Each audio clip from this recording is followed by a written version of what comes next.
Avis vascular centre మన దేశంలోనే the best varicose vein hospital. ఒక ఎగ్జాంపుల్ చెప్తాను మీకు. తమిళనాడు ఉంది, పెద్ద పెద్ద పొలిటీషియన్స్, కరుణానిధి కొడుకు, కరుణానిధి మనవడు, జయలలిత అనుచరుడు పళనిస్వామి, ఒకప్పుడు ఆయన ముఖ్యమంత్రి, ఆయన 2 సార్లు ముఖ్యమంత్రి. తమిళనాడులో పొలిటీషియన్స్ చాలా కొదవలేదు, చాలా గొప్పగా పెద్దగా పవర్ఫుల్గా ఉంటారు. అలాంటి పొలిటికల్ దగ్గర ఈ hero Vijay, Joseph Vijay, Rajasekhar, total పేరు అయింది రాజశేఖర్, వాళ్ళ నాన్న పేరు. ఆయన రాజకీయాల్లోకి వస్తుంటే ఎన్ని చేశారో తెలుసుగా మీకు. విజిల్ వేయడం రాదు సార్ నాకు, వేసేదాన్ని లేకపోతే ఇప్పుడు. అట్లా అతన్ని అన్పాపులర్ నేను చూస్తుంటాన్ని. అతను పాపం ఎప్పుడు జనాలు గుమి చేసుకోలేదు, ఇల్లు తిరగలేదు. ప్రెస్లో వీడిని ఒక్కసారి కూడా కామెంట్ చేయలేదండి, ఒక్కసారి కూడా. గొప్ప విషయం అది.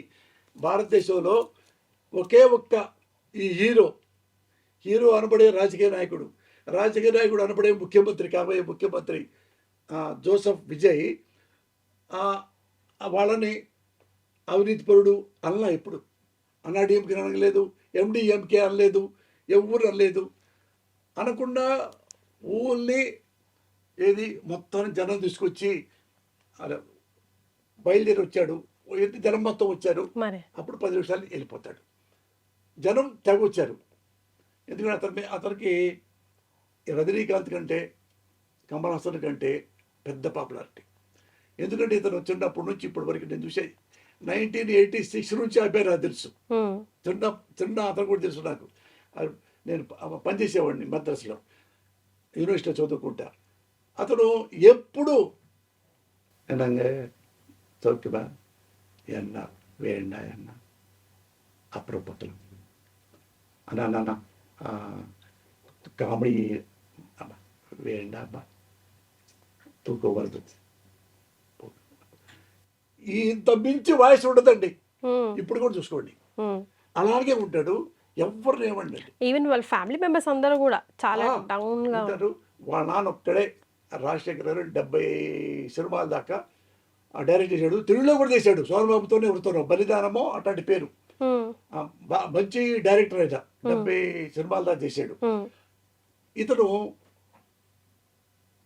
చాలా జనం వస్తే 30 మంది చచ్చిపోయారు, 30 మంది 40 మంది చచ్చిపోతే అడ్వాంటేజ్ తీసుకొని అతన్ని తిట్టారమ్మ.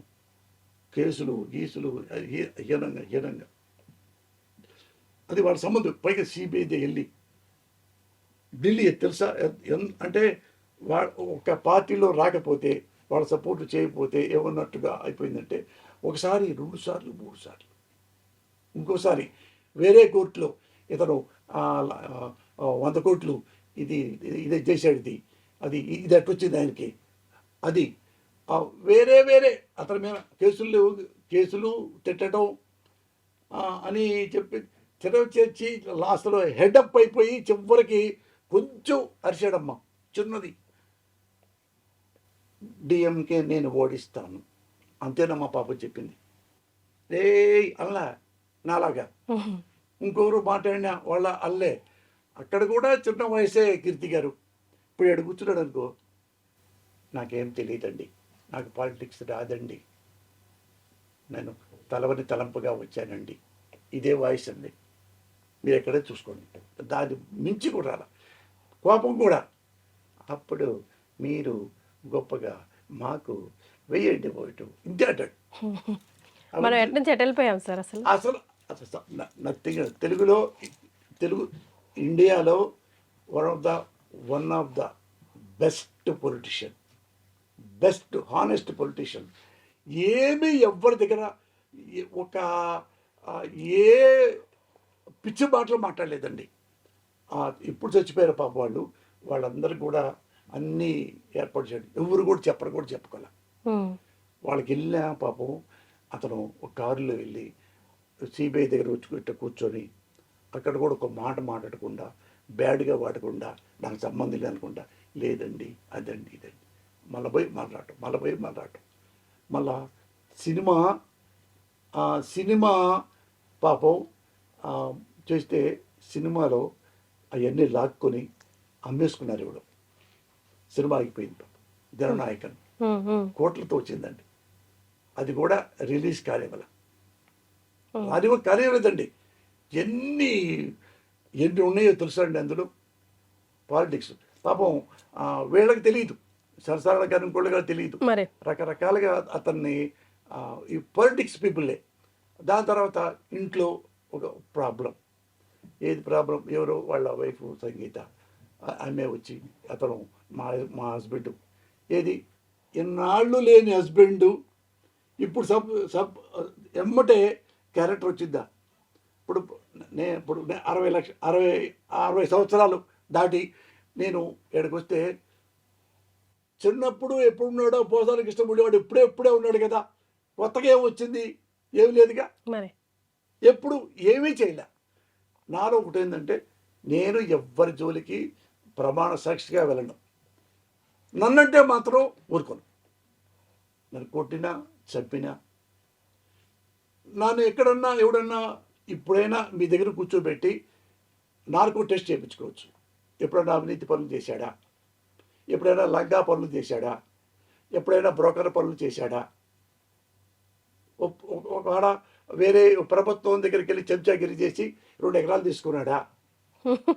ఏమైనా పైరవీలు చేశాడా? మీరు ఏదైనా ఇంట్లో ఏవైనా సెలెక్ట్ చేసుకోండి, అన్ని సెలెక్ట్ చేసుకోండి. నార్కో టెస్ట్ ఇక్కడ చేసుకుంటా. తల్లి సాక్షిగా చెప్తున్నా. అయితే డ్రామా ఇక్కడ కెమెరా ముందు డ్రామా ఆడాడు నాతో పాటు ఇలాంటి వాడు పోసాని అన్నవాడు నా పక్కన కూర్చోబెట్టండి, ఇద్దరికి నార్కో టెస్ట్ చేయండి. నేను తప్పైతే ఇక్కడ నుంచి, ఈ రాష్ట్రం నుంచి వేరే వెళ్ళిపోతా, మొత్తం ఫ్యామిలీతో సహా. నా మొగలు చూపించను. నేను అలాగే అప్పటికి ఇప్పటికీ అలాగే ఉన్నా. దగ్గర 40 ఏళ్ళు. చిన్నప్పుడు వచ్చా తెలుగు ఇండస్ట్రీకి మద్రాసు చదువుకోవడానికి. ఆడ ఎంఏ అయిపోయి ఎంఫిల్ అయిపోయి ఎంఫిల్ చదివి ఫస్ట్ క్లాస్ వచ్చి డాక్టరేట్ చేసి అసిస్టెంట్ ప్రొఫెసర్ అవ్వాలని కోరిక. అటొచ్చా, అటు నుంచి ఇటు. అది కాకుండా ఇటు తెలియకుండానే ఫస్ట్ సినిమా బలవంతంగా రాశా. అది సూపర్ హిట్ అయిపోయింది. అక్కడ నుంచి ఇట్లా ట్రావెలింగ్ వచ్చింది. ఇప్పుడు ఎలా విజయ్ జోసఫ్ ఎలా స్ట్రగుల్ పడిపోయి ఎలా ప్రజల మద్దతు ముఖ్యమంత్రి కాబోతున్నాడో అలాంటి కథ ఇది. అలాగే ఎట్లా సఫర్ అయ్యారో రాజకీయ నాయకులు చేశారు అతన్ని. అయినా కానీ తమాయించుకొని ఎలా సక్సెస్ అయ్యాడో, ఇలా కూడా ఈ అమ్మాయి అలాగే తమాయించుకొని చివరికి బుద్ధి చెప్పి సొసైటీలో ఇలా ఉండాలి. ఏది రాజకీయ నాయకులు ఉండాలని కాదు, సొసైటీలో ఓటరు ఎలా ఉండాలో చెప్పే కథ. అదే నాకైతే. And for more videos, Please subscribe to iDream. Please subscribe to iDream. Please subscribe iDream. And please subscribe to iDream. For more videos, subscribe to iDream. please like, share and subscribe to the channel. Congratulations, iDream. Subscribe to iDream. Subscribe to iDream. So subscribe to iDream Media. iDream team అందరికి huge congratulations. Please subscribe iDream Media. Please subscribe to iDream. Subscribe iDream. Please subscribe to iDream. iDream అంటే నా కళల ఛానల్ను subscribe చేసుకున్న నోరు తిరుగుతలేదు. మీరైతే గంట గుర్తు కొట్టండి. For more such videos, please subscribe to iDream. Subscribe to iDream. Please subscribe to iDream. Please subscribe iDream Media. Please do subscribe to iDream. Please subscribe to iDream Media. For best entertainment and information, please subscribe iDream. And don't forget to subscribe to iDream.